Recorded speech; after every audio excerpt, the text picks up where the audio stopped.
pretty impressive.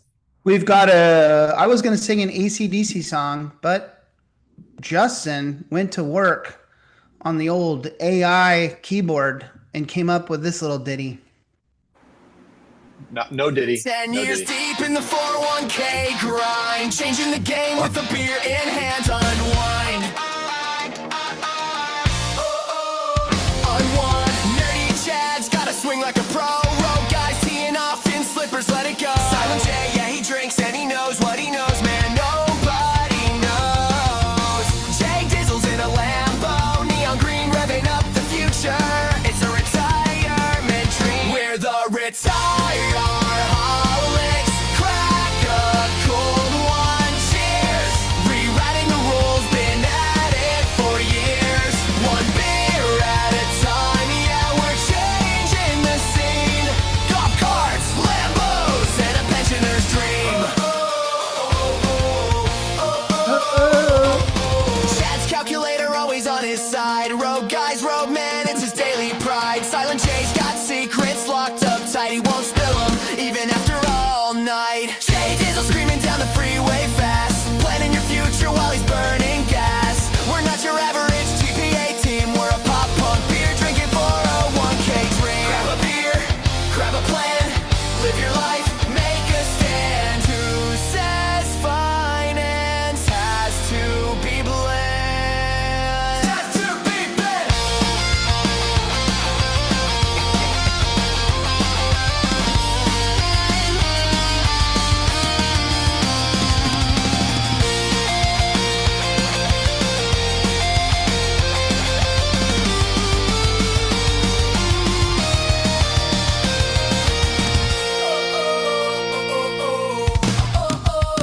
We're the Retireholics. There's more. Crack a cold one, cheers.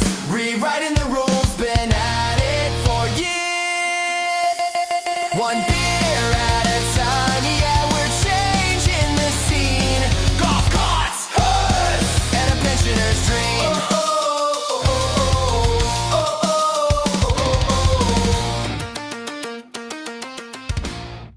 Hey, well That was- done, Justin. That was My fun. gosh. I love Putting seeing in us 5 age. prompts, I was blown away. I wasn't even watching that. Get AI to transcribe those lyrics for me. There's a couple little sayings in there that I like. I want to grab there. That was pretty good. What does Will Hackler think? Oh, who cares? We can't hear him. Welcome to another episode of Retireholics, everybody.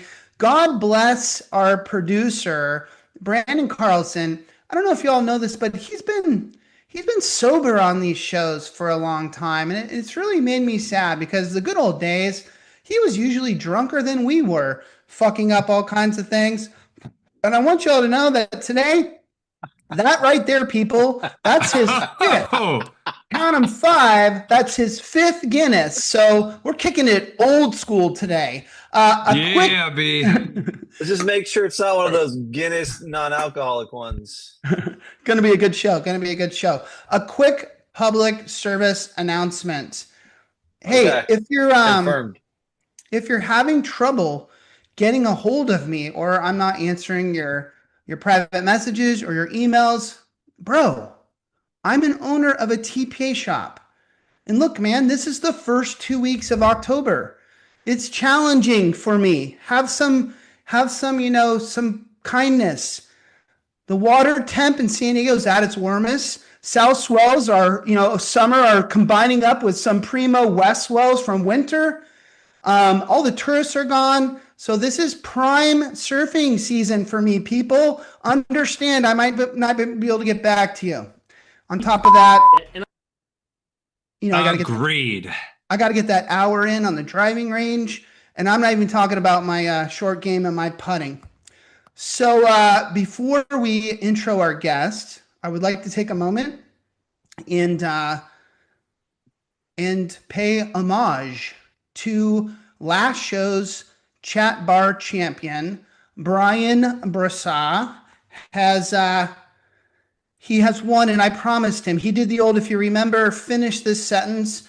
Nerdy Chad loves spreadsheets so much he blank. He won that one, and I promised him a fancy dinner. And he got back to me and said, yes, this is the fine dining establishment I would like to get my dinner from. It's called Toulouse Spirits and Sustenance. It was one of his local favorites. Well, I hate to tell you this, Brian. Is he here? He's here. I hate to tell you, Brian, but those guys, those fuckers ain't on DoorDash. So check your front doorstep. I got you Taco Bell instead. And what I'd like for you to do is I want you to taste test these things for me, because I've always seen these odd ads on Taco Bell where they smash together burritos and tacos and donkey meat and all kinds of weird things. And I wanted you to try them out. And then in the chat bar, you let us know on a 0 to 10 what you think of these. So I got you the Doritos Cheesy Gordita Crunch Wrap Cool Ranch thing. I got you a Discovery Lux box, which has got a bunch of shit in there. I got you a Mountain Dew just to wash it all down. But what I really want to know is, how is the Mexican pizza? Because that looks fucking disgusting. And Wait, how are the hold on. nacho cheese Doritos Locos Tacos Supreme? And how do you feel about the nacho fries? So please let everyone know in the chat bar. Have you never had a Mexican pizza from Taco Bell? No. Wow. Hey, neither had I, remember? And Delicious. then you ordered it the moment they came back in stock and had them sent to the house, and it was pretty good. I will give you that. So if you I don't know could, what you're wow, JD. yeah, I'm Okay. not a big, not a big. JD, did you also send him a bidet? Because he's going to need it after he eats all of Yeah, this.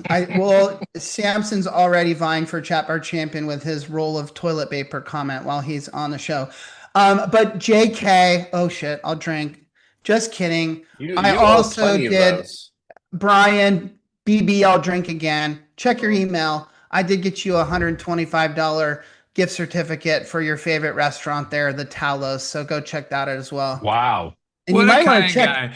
By the way, you might want to check with your compliance department, because I purposely went over the $100 to see if that would get you in trouble. Let us know if that happens.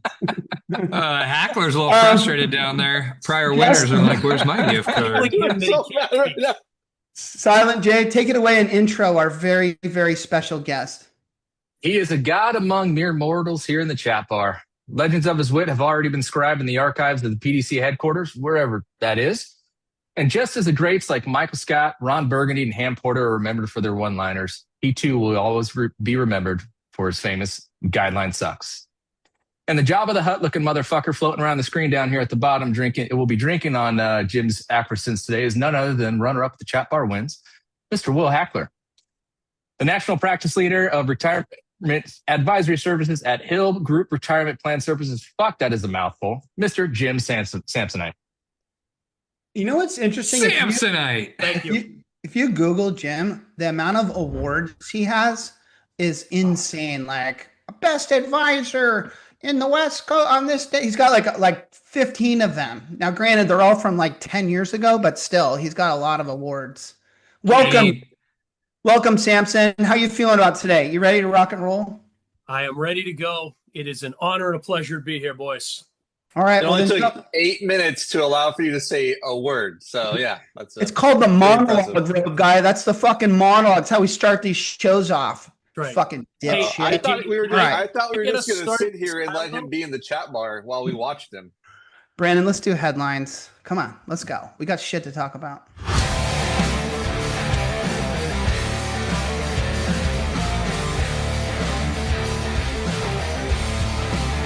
You can tell Brandon's been drinking. The audio's struggling tonight. I don't think his drunkenness affects the audio, but maybe. I left one thing out. Next show in 2 weeks. Don't forget, October 16th, which is my anniversary with my wife. So my wife's really excited about the guests we're going to have. We're going to have Lisa Gomez, the former head of the Employee Benefits Security Administration. So that's a big one for us. Almost as big as Samson. So tune in for that. Okay, first headline. I think this is pretty big news. This is my buddy Butterbeer, Brian Graff, has and the American Retirement Association have sent their response, right, to the Department of Labor their kind of guidance, if you will, for them to consider on pooled employer plans. And the title of the article is to seek a balanced approach with future pooled employer plan guidance. A lot of pooled employer plan advocates have been pushing for and talking about this potential safe harbor, or these new rules that were going to be potentially put in place that they were getting all giddy about. And it looks to me like the American Retirement Association, which I will for today say the voice of our industry, is saying that would not be a good idea. And all these things should be put on kind of a level playing field, if you will. Samson, I'm imagining you read this, so just go free willy on me here. How do you feel about this whole situation? I think you and I have a similar opinion on pooled employer plans, in the fact that, you can probably achieve everything in a single plan that you could in a pooled plan. There is one exception to that, and that's the audit, getting out from under the audit. So, when I read this, it reminded me of back in the day when the Department of Labor put out a sample for automatic enrollment default percentages at 3% as a sample with no kind of rhyme or reason. Yeah. And that became everyone gospel. does it. Yeah, and everyone does it. And you have to Right. explain away why that is not good. I think this is similar to that. Well, you're right. I'm glad they spoke up on this to say, hey, wait a minute. This isn't the be all end all. It's not. And quite honestly, I don't think pooled employer plans are right for most small employers. Well, we don't even, I love that. I mean, that's music to my ears. We don't have to get into all that tonight. But just talking about this is good enough. Chad, Samson nailed it, because I think Graf even talks about the fact that if you put these kind of safe harbors in place, decision makers tend to think it's the only choice for them. Like they tend to think it's the superior choice, is what he's saying. If you start giving them blessings that standalone plans don't, then people are going to start thinking that that's the route we should go. Like, that is the future. We should go there. And even the American Retirement Association is stepping in and saying, we don't really think that that's the way to go. Half of it are.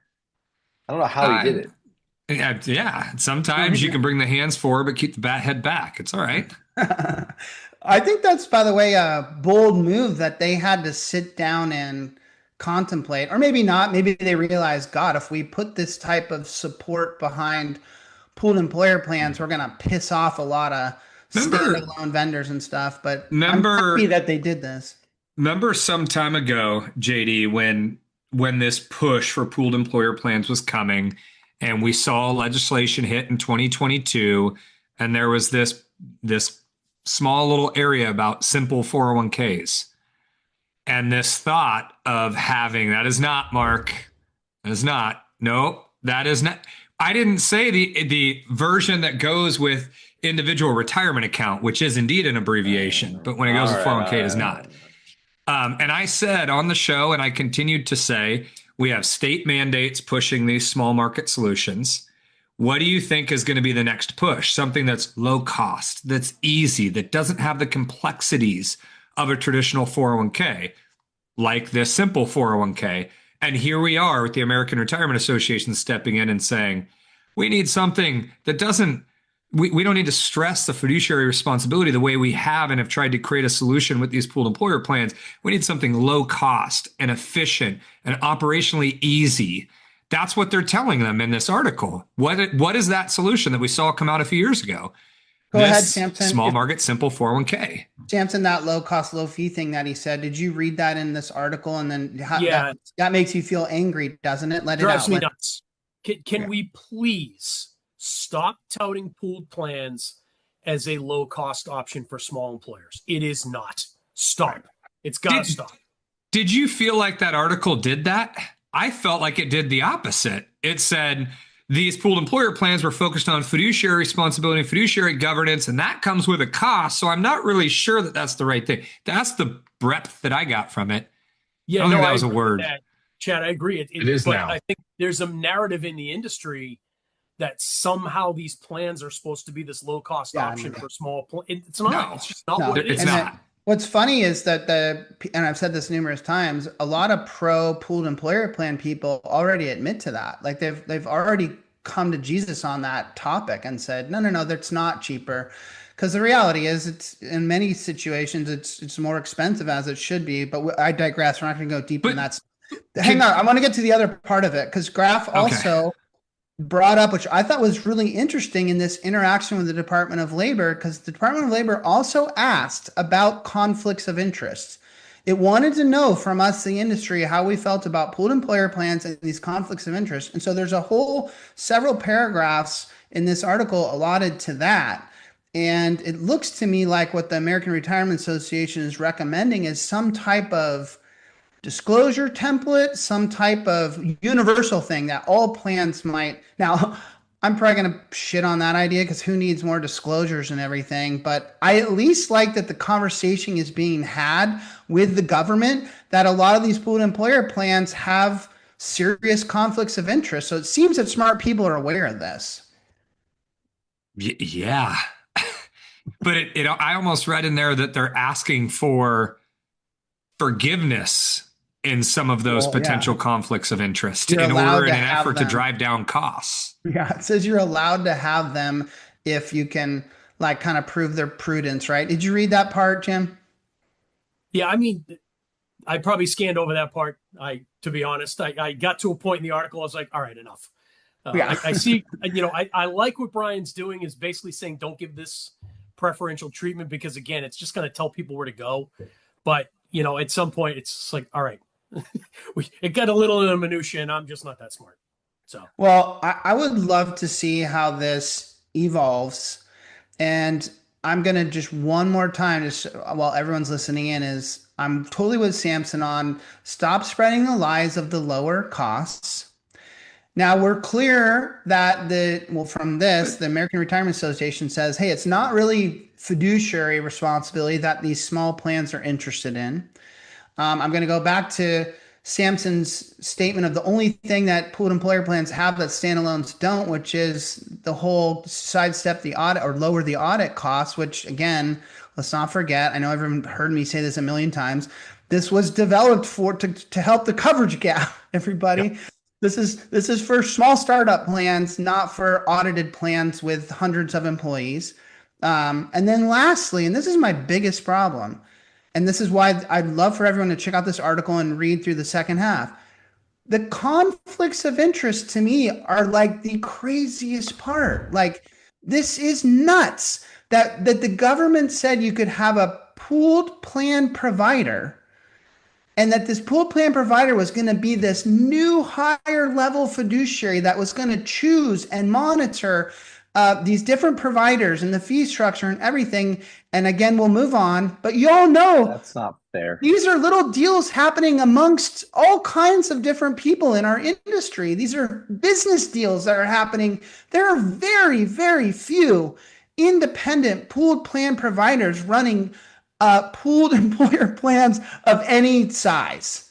And so this has to stop in my mind. Like, I'm literally going to go and start picketing out in front of the goddamn fucking Department of Labor. It's ridiculous. Maybe I'll call my buddy Aronowitz, who finally got filled in. I have his text. I have his text. We text each other here and there. So maybe I'll move the needle a little. Watch out, you little fucking peppers. JD, we can't move past before I just have to ask Jim, because of the response on pooled employer plans being cheaper or need to be less expensive or less expensive. I got from that article the American Retirement Association acknowledging what the small market is really seeking, which is not fiduciary protection or governance. They're seeking operational efficiency, ease of use. I'm not going to say cost is an issue anymore because of the tax credits, but that's pushed in there a little bit. Yet we continue to come out with more legislation, more rules, more complexities that make it even harder. Automatic enrollment. Now, there's some good to that, don't get me wrong, but automatic enrollment, auto escalation, all this other shit. Mandatory Roth catch up, long-term part-time employee. Like, Jesus fucking Christ, slow down. Yeah, so we're endorsing this as an industry. There are folks that speak for us in Washington They're saying what we have all been saying, yet we continue to pass legislation that shows otherwise. How do you feel about that, Samson? Give us a quick read on Secure 2.0 and some of those provisions we just talked about. As a financial advisor, are you happy with this stuff, or is it a pain in your ass? So I think for the startup plans, I think the cost break or the tax credits has been a big help. Because there's a lot of companies that wouldn't have done a plan otherwise. Of course. At least we're getting them started. So that's been good. A lot of the other stuff is like window dressing, right? Who's using the student loan match thing? Who's using emergency savings accounts? These are just more headaches that plan sponsors have no interest in. Who really wants to help battered women that are in tough relationships? I mean, what? No, I'm kidding. No, you're right. No one's choosing those. But what about the mandatory ones, bro? What about the mandatory Roth catch-ups and the long-term part-time employees? Those aren't window dressing. Those are things that you're right. Even large sponsors are struggling right now to work with payroll, work with the record keepers, figure out how they're going to execute on these things. Like, what a nightmare. Yeah, this Roth catch-up thing, we're literally every day having conversations with our clients about what the heck is this? How the heck are we going to do this? And, is our payroll company ready for this? I heard recently that one of the large payroll companies, you know what? Hackler looks thirsty. It's ADP. Yay, there we go. And so he's like, finally. There we go. It's about time. Heck, are you really thirsty? I can rip out ADP, ACP, QDIA. I mean, I can just go to town for you if you want. Three more. We have to whack-a-mole you back down. But do you agree with Chad, Samson, that the government's job should, we're telling them, should be to make these things simpler, not more difficult, and they seem to be going in the opposite direction? Yeah, no, I mean, we joke that it's job security, but at the same time, the article did hit it on the head when it said small employers are looking for operational efficiencies. That's why one of the biggest conversations we've had over the last couple of years is payroll integration. Yeah. Is taking that off the employer's plate. They don't have time for this crap anymore. Right. So how can we make this easier? Amen, Jim. Operate a plan. Yeah. So we've spent a ton of time getting payroll integrations in place between their payroll provider and the record keepers. So that's been a huge piece of what we've been doing for the last Have you looked into, for your own clients, have you looked into like guideline? Like I've heard they can do a lot of good stuff with that. Let's go to another. Hold on. Wait, Chad wants one more, everybody. One more point. I just overflowed my beer everywhere too, which is not good. No, I was going to say to Jim, we talked about this a little bit on the last show. We're doing an internal study at one of the organizations I'm spending or one of the groups I'm spending time with, I guess, where we're looking at how many 8880s have actually been filed. Because the scary piece is we're all talking tax credits. We're all telling them to get tax credits. We're all educating them. We're all sending them information for their CPA to then request data to get tax. Nobody is doing it, Jim. That's not happening. Nobody is. Right. As a third-party administrator firm, we have the data. People are not asking us for it. The certified public accountant community is not filing those forms. So it's a terrible thing that's happening right now. We talked about this briefly on a past episode. What a great opportunity, I feel like, for advisors to ask those types of questions of prospects. Because my understanding is you could still help them go back and get those tax credits even after the fact. Like there's some interesting detailed rules there where you can help them go back. So imagine going into a prospect. Those of you who don't mind going after, smaller plans, that counts for you, Hack. You can't use acrosins in the chat. You're going to get rung up. That started up in the last couple of years. Give me that scared look. You could go ask them those questions and potentially win that business by just saving them thousands of dollars. Okay, let's jump to the next one. I'm starting to fall in love with Leaf House's founder, Todd Kading. This is a 338 out of Austin, Texas. And I'm loving his, I think it's called Say Anything or something, but Just saying. Love it. This is becoming a habit of his, a very well written, well thought through, but controversial piece, and he did it again. He did it again. And this one is basically, and I'm sure this comes from his frustrations of running a 338 and wanting to, I would know nothing about that, but I'm assuming he's wanting to get tickers and data and information from different record keepers, and it can, I'm sure it can be a shit show for them to figure all that out. And but he makes a bigger point just about data in general, and I would say 401k data, where we live in this world where like record keepers or whatever like house this stuff and almost like, dare I say, like think of it as their own, you know, and don't share this with other prudent service providers. They have a responsibility to put walls around that data. It's a plan asset. They can't share it. I mean, that's what they're going to tell you, right? People they like money. They want to make money. Well, let me ask you. I like money.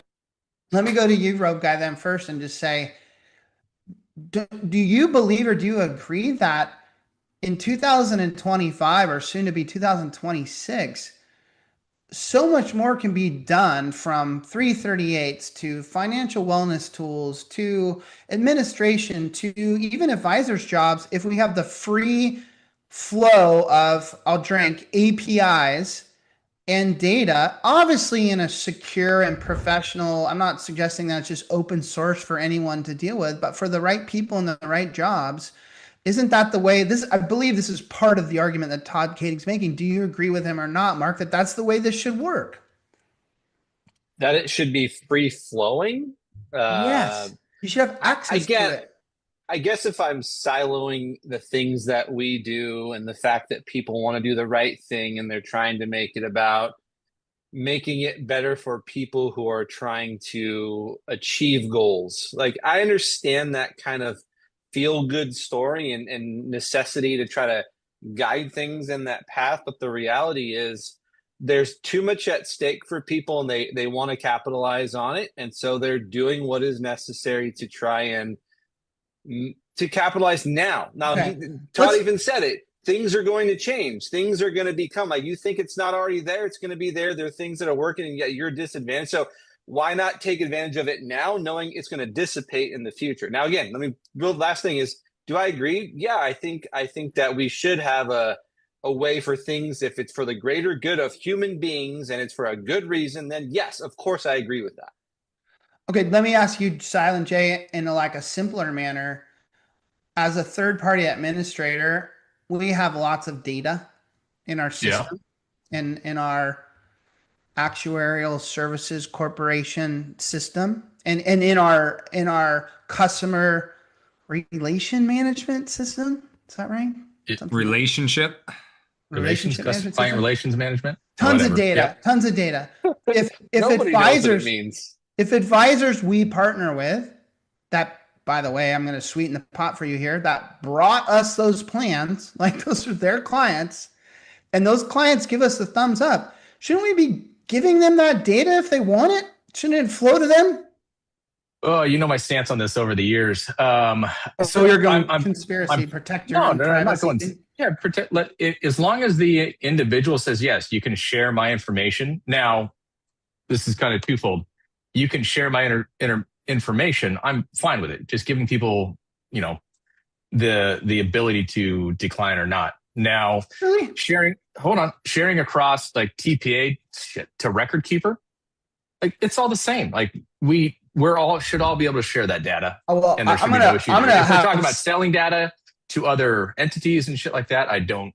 Well, my example was the financial advisor on the plan. So I'm going to let Samson tear you a new asshole right now. That's fine. So if Samson is the advisor on the plan, he's going to have access than the record keeper and the third-party administrator. Samson, you do believe that I should give you that fucking data if you ask for it, right? It's your client.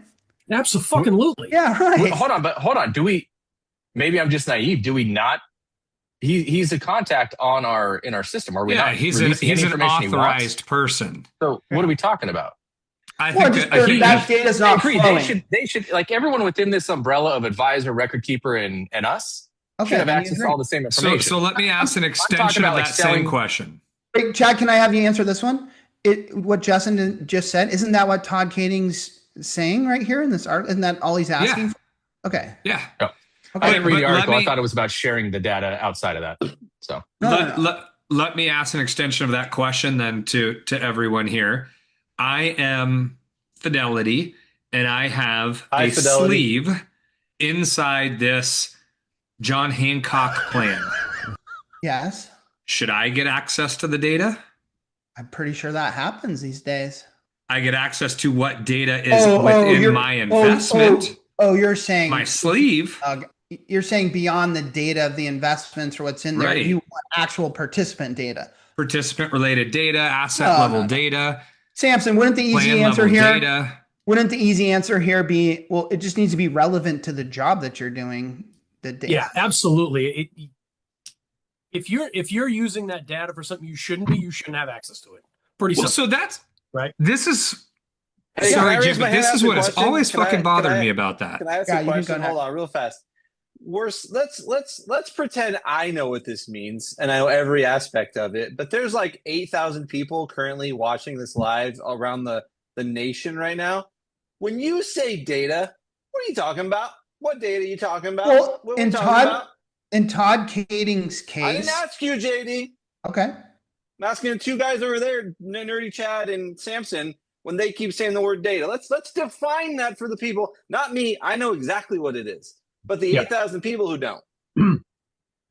So for me, it's data about the participant behavior in the plan, because what we're trying to do is we're trying to use that data to form the next round of employee education campaigns. How are we going to move the needle? Is a cheesy cliche we like to use. How are we going to improve this plan for the employee? Well, if we don't know how people are using it, we don't know how to improve the usage.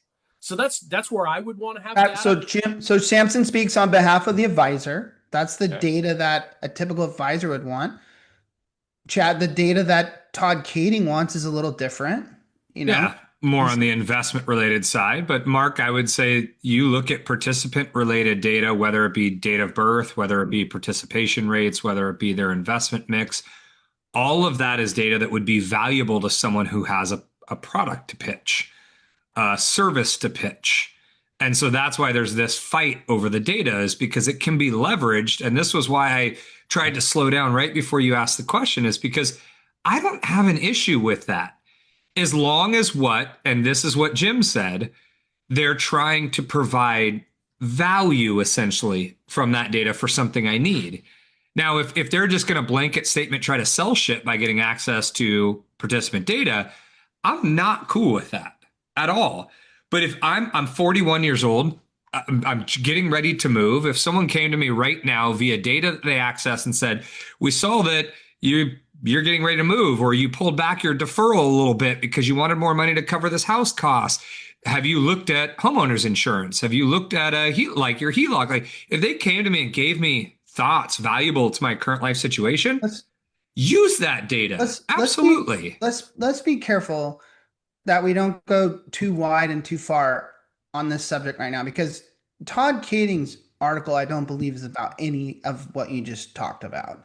No, he's talking about running a 330 solution and having access to the data that he needs in the way he needs it, the same way that a third-party administrator taps into it. And if people don't know, don't be naive. It's a gateway. Okay, JD. I want to go there.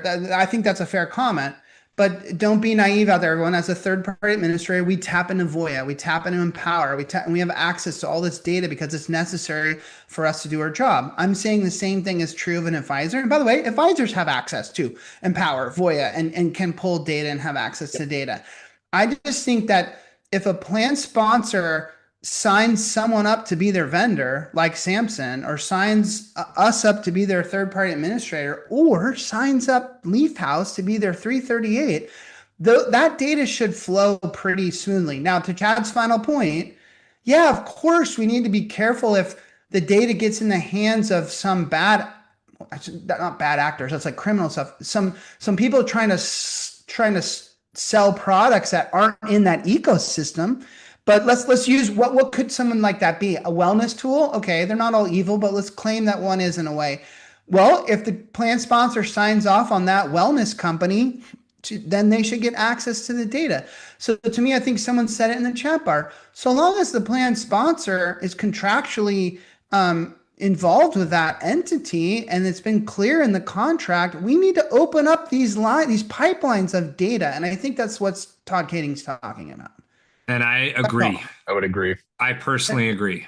And I also think Freddy B earlier said in the chat bar that it is happening. He sat in on one of those fancy round tables, and they are starting to do more of it. So I think you also need to understand the extent of the data they're gathering. They're basically watching everything you're doing on your self-directed brokerages and all your movements on a website. Like, it's not just general data. Like, it gets pretty fucking deep. Like, it's watching a lot Anything of, like, they're so collecting. you have to think pretty abstractly about, you know, what does it mean to have someone monitor everything you're doing on a website for a financial institution? I'm going to get crazy here, and we'll see what Samson thinks.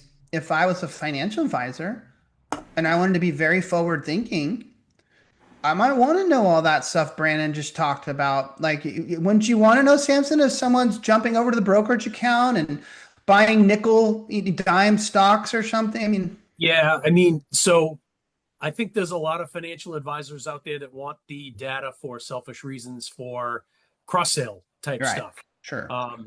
That's not, we don't do that.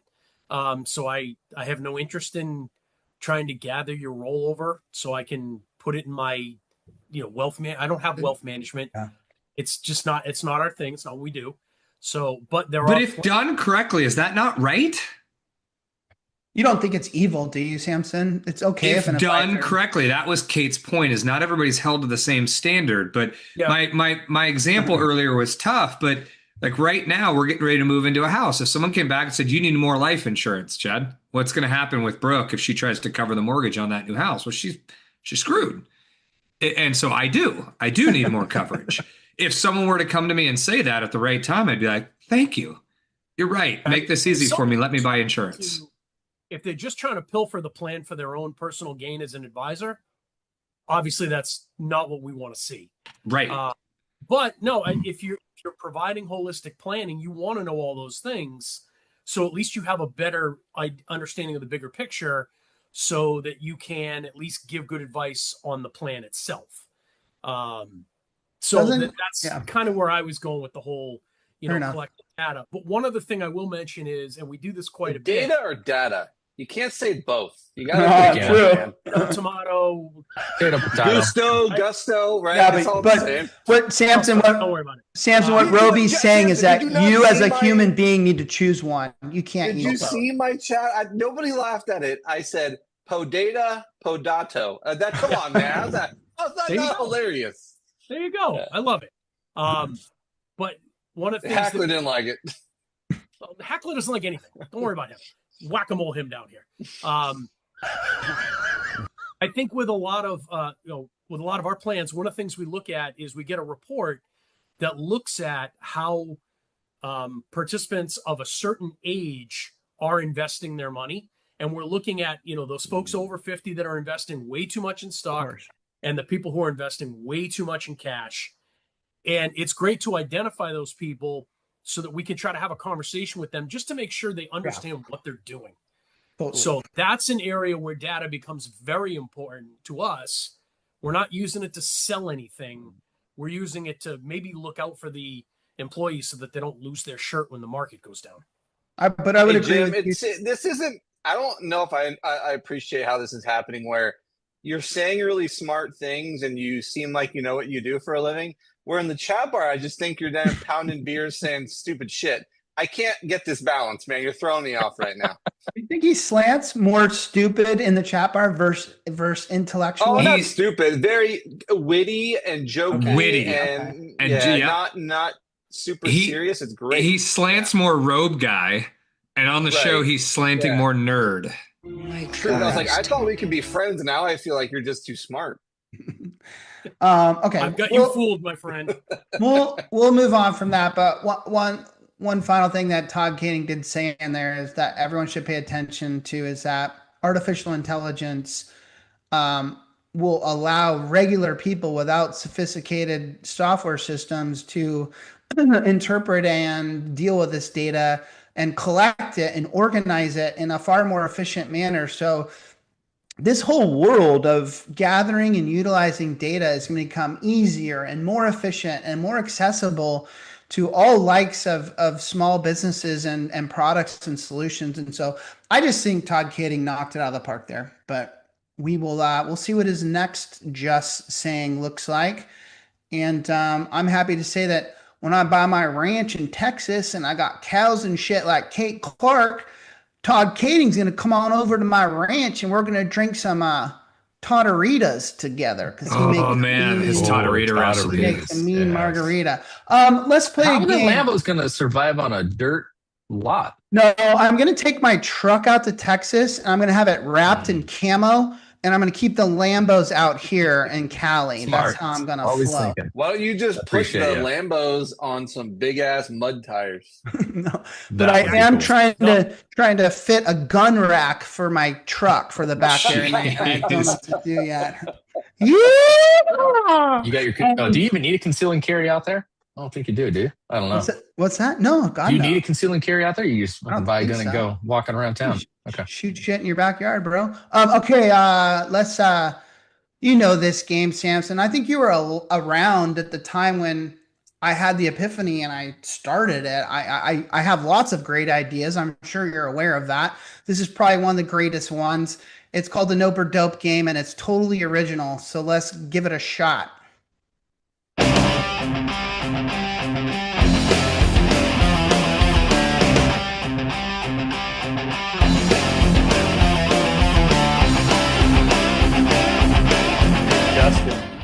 Samson knows the rules. Samson knows the rules, but for the rest of you out there that are new to this game, I'm going to bring up some pop culture, some just normal thing in regular life. Could be 401k related, probably won't be. And we're going to ask everyone what they think of it. Are they dope for it or are they nope on it? And we're always going to start with our guest first because that's just kind of guy I am when I make up totally original games like this. So Samson, first to you. That fabric thing that hangs in your shower, or some people's shower, the loofah or the shower puff, like it's little fabric and you're supposed to put soap on it. And apparently, are you down with that thing or do you have one? Negative, no. Ghost Rider. Why not? Any particular reason why you do not utilize this product? They are filthy. They are disgusting. They just gather all the moisture and the mold and no thanks. Yeah, thank you. What is on your body with moisture and mold? What on your body leads to mold there, Samso? We are talking about the mold could happen later. It's just the moisture, yeah. All right, Chad, you are pro. Wait, hold on, wait. It's Samson, an extension of suds. You don't use a loofah, so are you a bar soap guy? Me? Oh, absolutely, 100%. Just as disgusting. Okay, Chad, go to the loofah. He needs to feel that bar, Mark. He's doing individual rags. Okay. Samson, does your soap bar have hair on it right now? I bet it does. Chad, do you use you're pro loofah? I'm pro loofah. I switch them out fairly often. Pink, violet, like a carnation yellow, like what whatever color? Brooke hangs in the bath in the shower for me.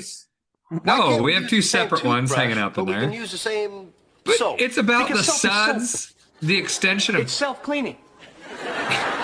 All right. Well, next time you take a shower, think about the last thing I wash and the first thing you wash.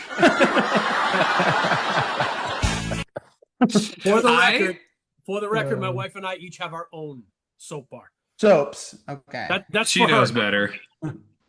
Chad, please make your point. Your point is the efficiency of suds. The efficiency of suds. You don't have to use as much soap. It spreads well. You can clean yourself. It's like when you choose to wash your hands. You just put soap on them and let it run off, or do you actually like rub it together and scrub and try to get some of the dirt off your body? Yeah, you need a little scrub. You need a little loofah love in your life. Justin, I think where Samson and I struggle is post cleaning where it's hanging in the shower. Do you not rinse it and clean it off Chad, after? Chad, not your turn anymore. Justin. I mean, That's how it's done, JD. I do a pretty damn good job of like wringing it out and getting all the shit out of it. You gotta, even you can spin Use it. one. You Oh, have yeah. a loofah. It's a great exfoliator, let me tell you. Oh my Jesus Christ! Holy cow! Yeah. Road guy. No, Thank no God. for me. I just go body wash in hands get it sudsy, and then it's all good. Hands from there, don't buddy. get it sudsy. Hands do not get it Hmm. sudsy. Yeah, they do. Prove it. Put the camera in there, Mark. Okay, let's Hey, let's remember go. that video of you and I in a hot tub? I do. Since we're talking about our bodies, let's move on to adult pajamas, nope or dope, or like while we're talking about this, I just want to go pajamas or sleeping naked or something else. Where are you at, Samson? Hold on, time out. What? Sorry, Samson, go. Samson, go. Somewhere in the middle, JD. Somewhere in the middle. Oh, because I'm all the way to one of those sides. Yes, We know. Justin. Somewhere in the Hold middle. on. You're worried about body stuff on a loofah, but you sleep naked and sweat in your bed and all that No. shit. Justin, In hotels too, Justin. He's Justin. in hotels too. Justin, Yeah. when you have a very high thread count like I do, you want to feel that shit. Okay, Silent J. You got to get the high thread count, buddy. Then you know. That's my Roby, problem. Roby, Okay. do you have jammies like with little fucking Charlie Browns on them, or what's going on? No, dude, it's gym shorts and a t-shirt, dude. That's all. Gym shorts. That's all. How often do I you don't know, dude. swap? Basketball. No, they're sleeping shorts. They're meant for sleeping. They only go on when they're clean. I don't wear. How things that I often do wear you like swap sweating. out your sleeping basketball shorts? What about boxers Every don't day. do the trick for you? Every day. All right. Boxers? All right. I don't know. Everyone wants to know, Chad, what do you sleep in? I follow Mark's suit there. I've got basketball shorts or gym shorts that I wear regularly, rotate them not every day usually, but I take them off in the morning, put them on at the night. Okay. Let's think about this as a home security measure, okay? Let's assume someone breaks in your house and you grab that that baseball bat or the 7-iron next to your bed and you go running down the steps. Who do you think they're going to be more afraid of? You guys in your basketball shorts or me butt fucking naked? Okay, let's move on to the next one. I've thought about that, JD. If I wake up dead in the morning, I really don't want all the paramedics rolling through while I'm just laying there completely naked. You guys seen the videos of the guys starting to stage a fight on social, and the one guy goes, "Hold on," and he starts just undressing, and the other guy just runs off. That's exactly what you just described. It's pretty good. All right. Energy drinks, Samson. This is real. Red Bull, Monster Energy. Are you nope or dope on these? Nope. This is my energy drink right here. Oh, that's coming close. I feel like Yeah. That was the original energy drink Right? right there. it was. That Real is guy, a jolt. Yeah. are you into energy drinks? I just No. no. I don't like the taste of them. Yeah. Are you afraid of them, or you just don't like the taste? Yeah, their taste is gross. It's not real. It tastes like chemical. I don't know. I'll be honest. Back in the day, have I had a Red Bull and vodka? Sure, I tried that drink, but I don't like it. You're diffusing it with the alcohol. Anything's good with vodka. Silent J. So you get these things? when I was down when I came down to the office, last Tuesday it was, your son was walking out the door. He's like, "Hey, you want an energy drink?" And I'm like, "Dude, I haven't had an energy drink in 12 years. Sure, let's do it." I got through probably 4 sips of that thing, and my gut was in just shambles. Like, no, I'm done. Sorry. So, My son, who's at our office in San Diego now, has the office refrigerator full of Monster drinks of some kind, like Monster Ice or something. Chad, do you drink Red Bull or Monster or any of that stuff? I will be on. I absolutely love the taste. I love the taste. I crave. Justin and I used to drink Rock Stars a really long time ago. I was driving to a ball game. Brooke was in the passenger seat. I was playing adult league baseball at the time. And she's like, "I just read this thing where some guy who was 35 and his heart exploded because he drank so many of them." I've not had a single one since that day. She asked me to stop, so I stopped. I Samson? miss it. I really love that taste. Samson, I got one more I want to go through, but I want to first ask you, what are your three favorite acronyms of our industry? Oh, yeah. Why is Will's glass always empty? You know, I love a good QDIA. Right? Of course, we all do. You know, I don't love a good Quadro. No, that's no for fun. obvious reasons. That's no fun. But let's see. How about let's go with a little EPCRS. How about that? Oh, Wow, look at this guy. Right? Nice. Now I he's like just it. showing off. So deep right. for Yes. that one. Final one, and I did this today, and I know you guys are all dope on this, so we'll just end the segment with this, unless someone's against it. Going to the gas station, you're at the gas pump, you get out, put in your credit cards, put in there, start pumping it, and even though you maybe think you need to go to 125 or 136 or fill it up, it's a lot more fun to see if you can pull that trigger right on 100 flat, right? Get all the zeros. Or like, is that not dope? Do you do that still, or you've grown hell yeah. too old and too pessimistic in life? Who does it? I don't try to time it, but I do always ratchet it up to the nearest. And then let it go. You got to William? catch it on the perfect 0-0. Right? JD, I live in Central Missouri and haven't spent more than $44 to fill up a tank That's of fine. gas in a while. So you nail it at 42 or something. I mean, that's Oh yeah, fine. I will try to stop like on Road a guy, dot, but- how good are you No. at this? Are you like? I don't do it, and I intentionally leave it on a really random bad number, like $57.33, just because I know it's going to piss the next person off. Okay. All that right. sounds like a robe guy answer. Let's go to our final subject of the day, which is a doozy. Really, we're gonna have to kind of like pump through this a little bit because I know we got Yankees, Red Sox going on. It is Freddy Who B. cares? Freddy B's top 10 products or services that are impacting 401k in this current day. He's got a nice little slideshow. It's at wealthmanagement.com. I know I've been all up Freddy B's whatever recently, but you know, honestly, the guy puts out good Freddy B's stuff. B? It's well curated. What did I say there? Up Freddy's what? I don't Freddy know. B's B. Yeah, I guess. We're gonna go I believe we're going from the bottom to the top, and the number 10 on the list, I guess, is cryptocurrencies. I'm just gonna go to you, Samson. I'm guessing you're such a prudent, conservative fucking guy that you have the wrong viewpoint on this, and you think that this Jesus. shouldn't be in 401k plans. So let us know how wrong you are. Put it this way: there's no fucking way I'm putting my name on that right now.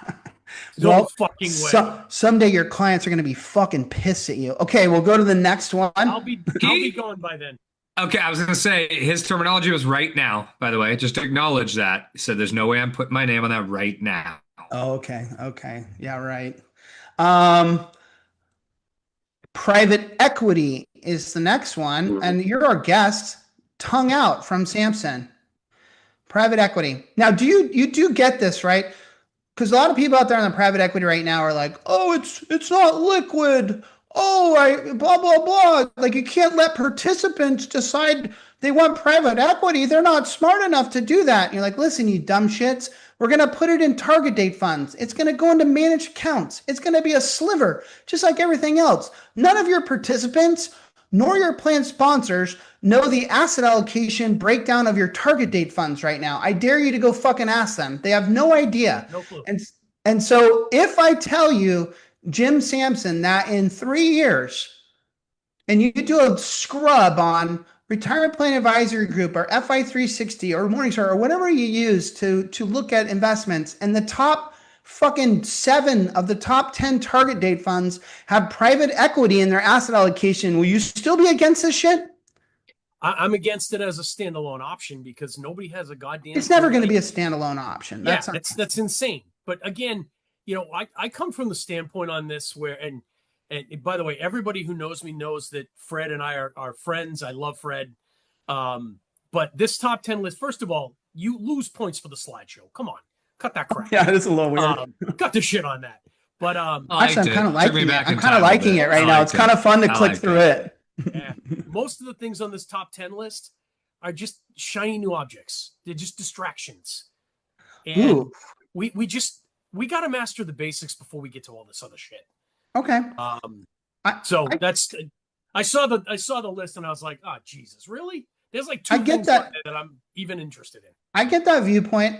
I'm gonna take the counter argument here because when I saw Fred go for a top 10 list, I was like, oh boy, my expectations were pretty low.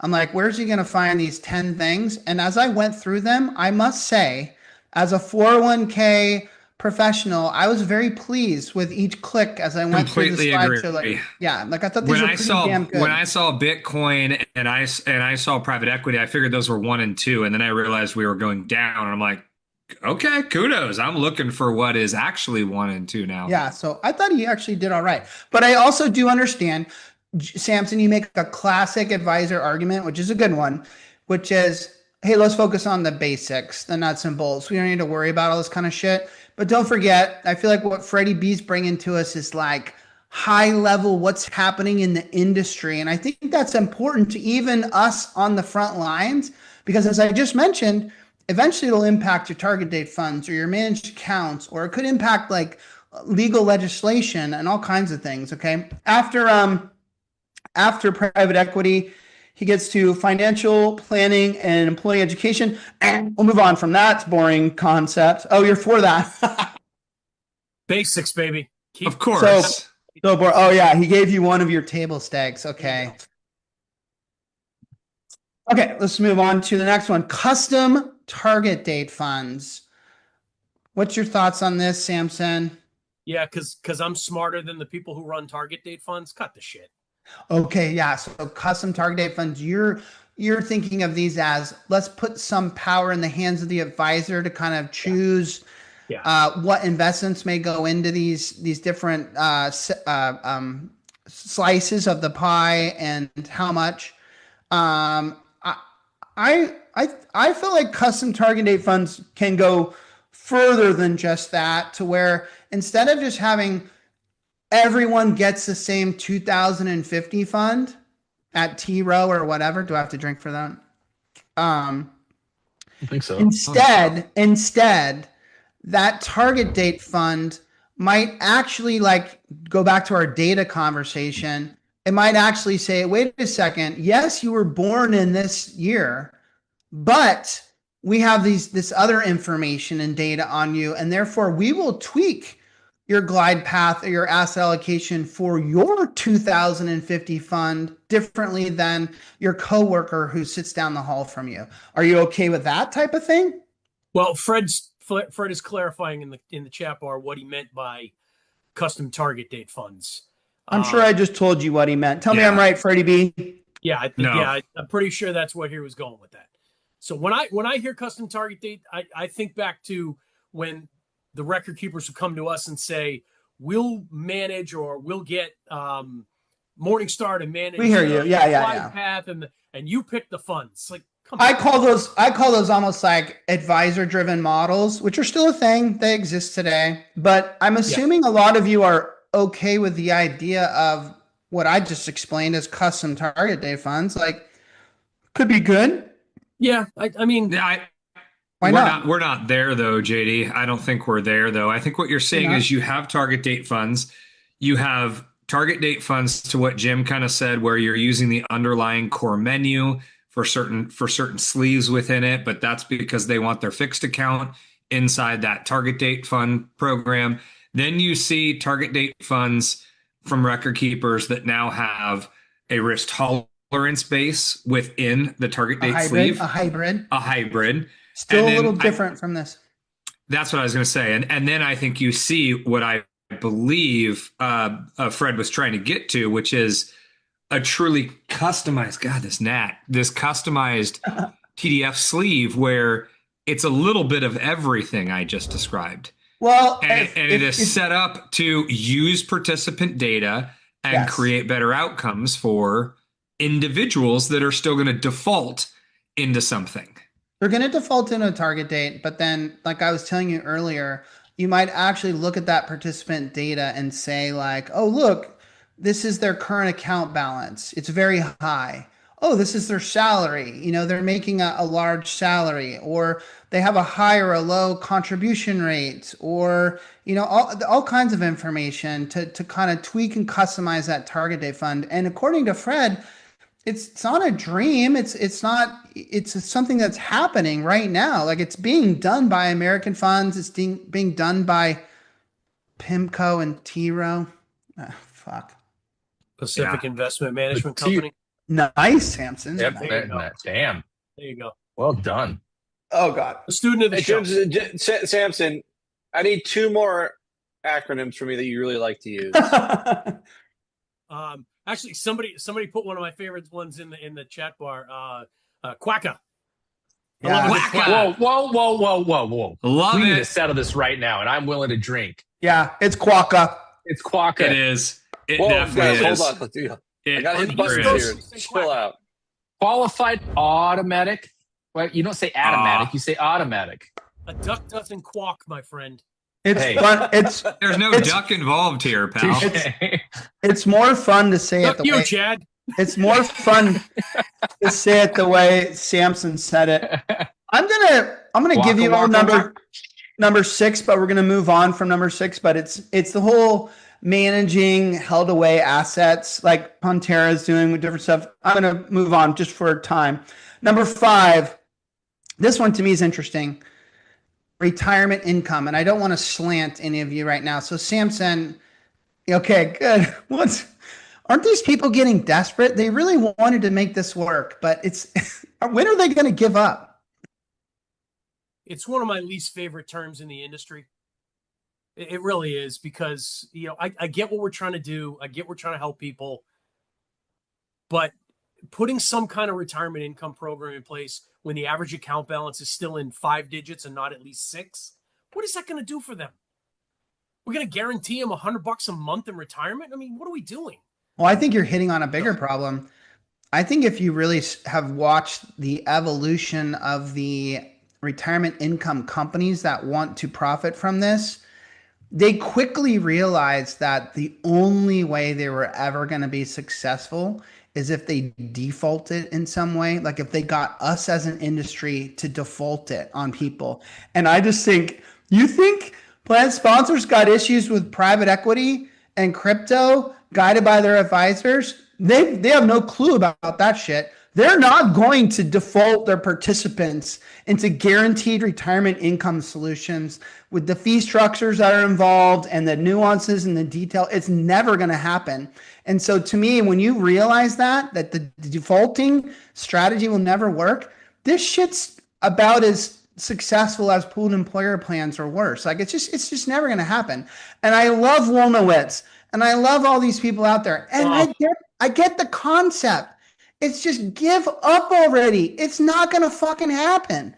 It's never going to happen. But is it, let me ask, and Sam, so you pull out an extreme case, right? Someone didn't save enough. Why would we make them pay more and put them into this solution? Let's not go the automatic side.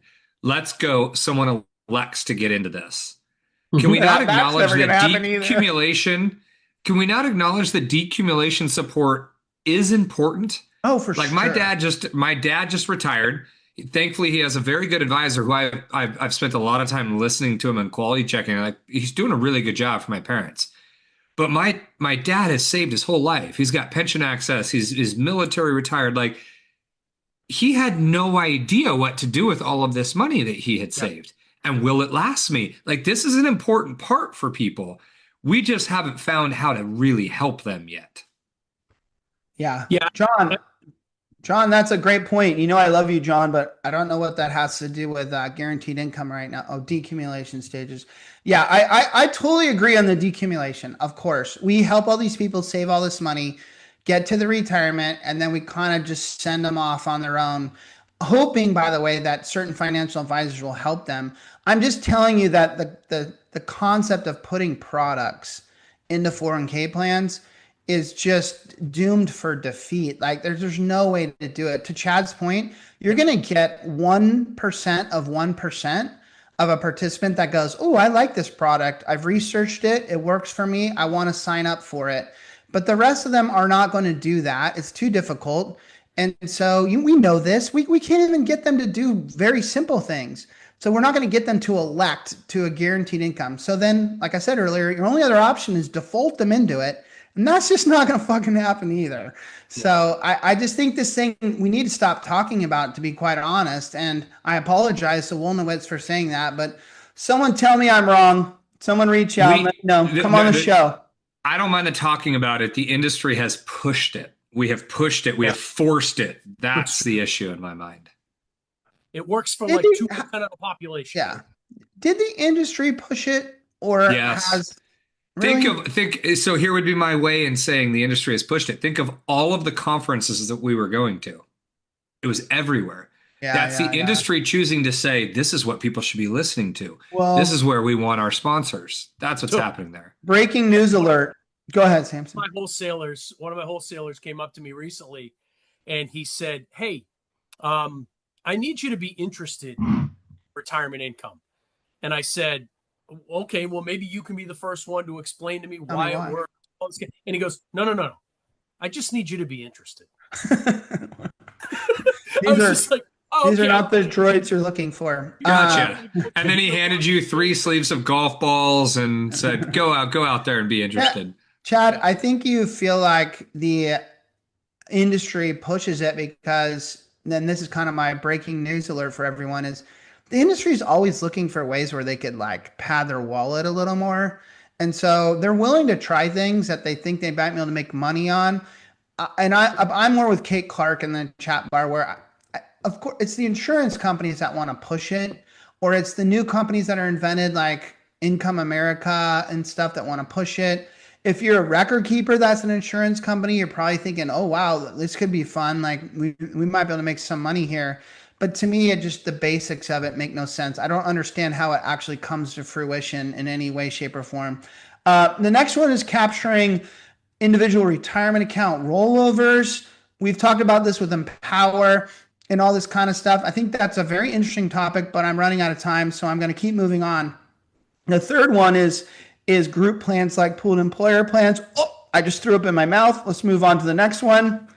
There's some validity there. No, by the way, I love validity there. I love Freddy B when they tell us these days that they've got like, well, give me the billions of dollars that they have. And then when you do it, take Aon and take automatic data processing. Is it them or Paychex? It's automatic data processing, I think. Paychex. Oh, Paychex. Take Paychex, take Aon, remove them from the equation.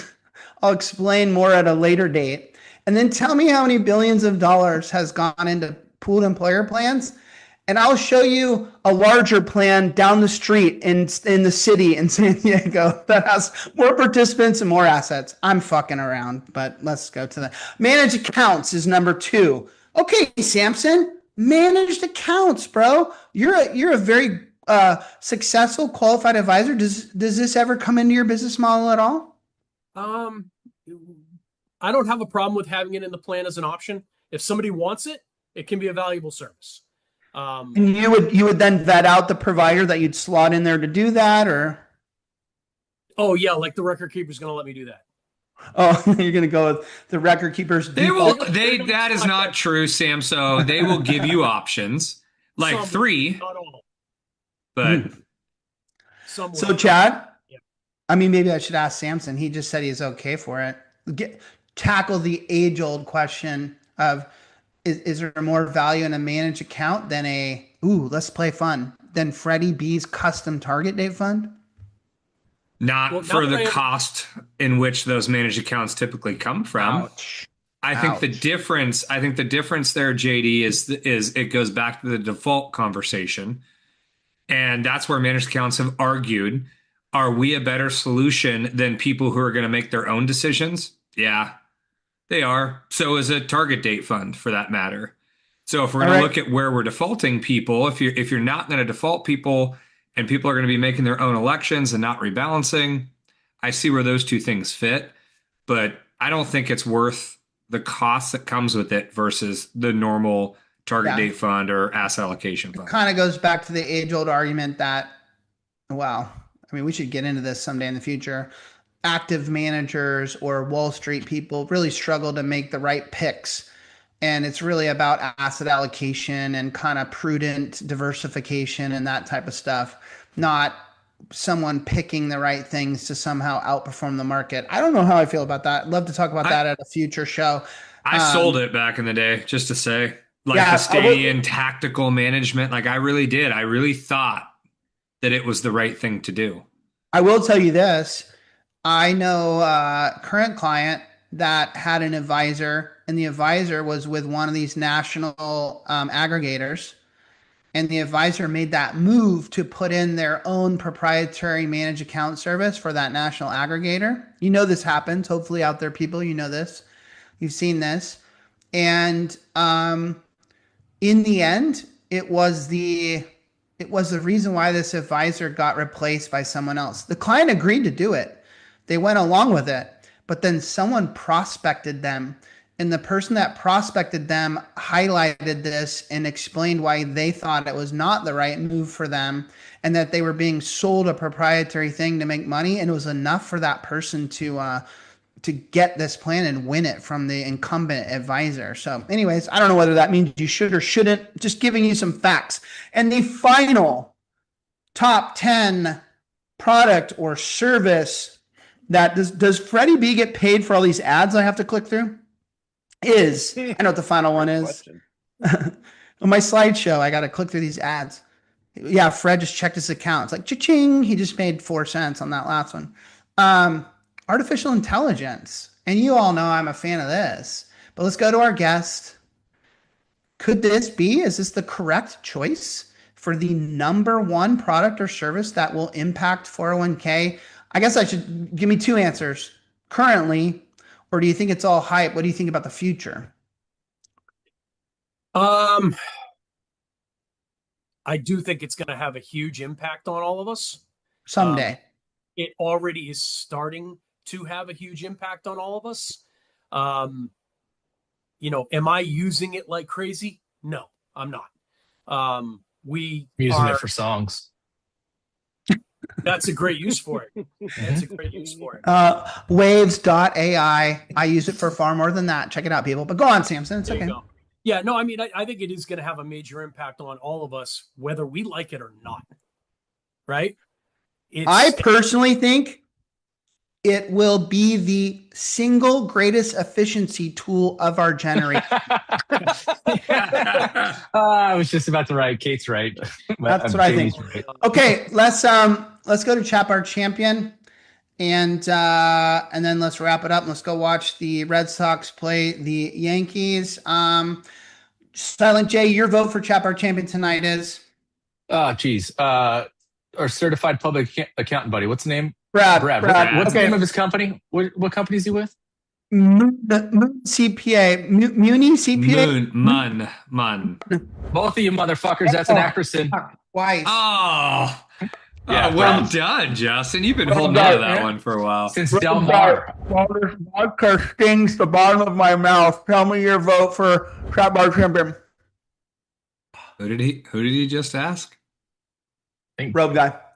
Oh. Kate Clark. Ooh, good call. Silent nerdy chat. I was gonna go Kate Clark since she's in there. I'm gonna go Brashaw. Well, you don't have to do that. You don't. He had a really good night though. I was right on both. I thought they both did a great job. Imagine Kate's face right now at home. I literally think she just cussed you out. Okay, Samson, who's your vote? Let's see. I was gonna go Greg Greenfield, but he left. Yeah, he did. Yeah, so fuck him. Brashaw had a good night. Always does. But last show's champ. But you can go back to back. Ed had a really good night too. Yeah, Eddie D had a good night, but I think he left too. You know what? I was gonna go Kate Clark. She's very consistent. Okay. Well, God dang it. I was gonna do the old finish the sentence, but I'm voting for Kate Clark. That's 3 Kate Clarks, and that's a winner. And so, Kate, if you could run down, make a right. Kate, Clark, if you can run down, congratulations on being chat bar champion. If you can run down to your local cow store and pick out a cow, one of those black and white ones, maybe you want a tan one, you know, Typically a big a milk fatty cow. I don't think she wants a milk cow. You just send me a picture of that cow and the place, and I'll buy it for you, and we'll have someone bring it all right on down to the ranch. Okay? You just let me know. Everybody, thank you for tuning in. Jim Samson, thank you for being a guest. Such a pleasure, Samso. Man, well overdue. You're a beast, and we love you, dude. Thank you for having me, boys. It's been a blast. I have no idea how expensive that is. Who wants a fucking cow, bro? It's got to be a low price. It's got to be a low price. What was I going to say? God damn it. What about a baby cow? You know what we need to do more? We need to have our Retireholics community on the show more often. Like, I don't know why we don't just kind of do that, because it's more. I'm sure you're responsible for booking the guests. Yeah, I know. I shouldn't say we. I should say I. But I remember when we used to do like the jump in JDs, like when Samso was having a great night, when Kate's having a great night, and their points are so good, like bring them in for 10 minutes for a topic. Maybe. You used to do so good with them. that. They'll just have Nate Moody on the show every time. Maybe, yeah, Nate Moody should be in tonight. I didn't make it. Wasn't here. First off, I love Justin's idea of having like Shamanda, but making it Will and Samson. That would be incredible. That's good. Yeah. That would be collabs. Actually, here's a thought, JD. Here's a thought. I think for Chat Bar Champion, we should have an option. Either option one is you buy them a bunch of Taco Bell or a cow or whatever it is you want to buy them, or B, maybe we give them like a 5-minute part of our show to say whatever they want to say. So you can be on the show in the next 2 weeks.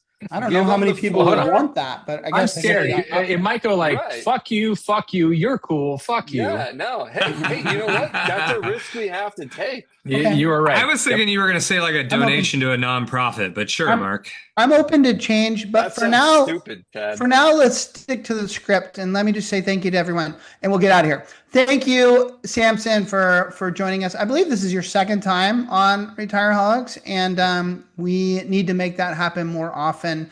Thank you not just for being our guests tonight, but thank you for being part of our chat bar community. And as much as I love to say rude things to people, I mean that from the bottom of my heart.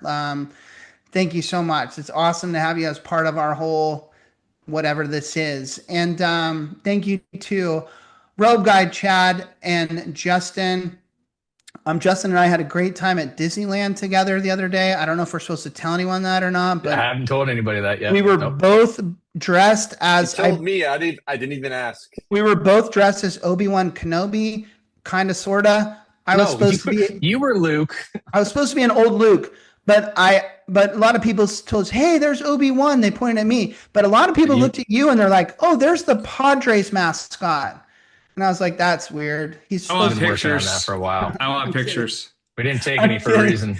I'm kidding. Okay, thank you, you guys. Love you, and thank you most importantly to all you out there listening, the ones that are here tonight live, and the little weirdos that are watching on YouTube several days later. But we love you, and we love your interest in 401k and your interest in us. So let's play our new hit song and let's get the fuck out of here. 2 weeks. Don't forget, Lisa Gomez, the former head of the EBSA. He's not doing it, Mark. What? Mark wants the wheel really bad. Oh. Play the spin the wheel. The wheel of ice. I told Mark I would drink it with him if Thanks, he really John. wanted I think it's going to be a cool show, too. Finally! Finally! All that heavy waiting, and it finally lands on him. Mark brought me this when we went to coffee this morning, and I for sure thought it was getting on me. JD, it's okay. We're almost done. Anybody? Fuck you. You're cool. And fuck you, I'm out. Let's just end on that. Brandon, play our new song. Good night, guys. Justin, good night, Jim. Oh, shit. I just cracked my Smirnoff on total accident. Gotta drink it. Gotta drink it now. 10 years deep Appreciate in the you, Samso. 401k grind, changing the game with a beer in hand, unwind. Oh man, this brings back memories, boys. I'll watch this this time. Nerdy Chad's gotta swing like a pro. Road guys teeing off in slippers, let it go. Silent J, yeah, he drinks and he knows what he knows, man. Nobody knows. Jay Dizzle's in a Lambo, neon green revving up the future. It's a retirement dream. We're the Retireholics. Crack a cold one, cheers. Rewriting the rules, been at it for years. One beer at a time, yeah, we're changing the scene. Golf carts, Lambos, and a pensioner's dream. Chad's calculator always on his side. Road guys, road man, it's his daily pride. Silent Jay's got secrets locked up tight. He won't spill them, even after all night. Jay Dizzle screaming down the freeway fast, planning your future while he's burning gas. We're not your average TPA team. We're a pop punk beer drinking 401k dream. Grab a beer, grab a plan, live your life, make a stand. Who says finance has to be bland? Has to be bland.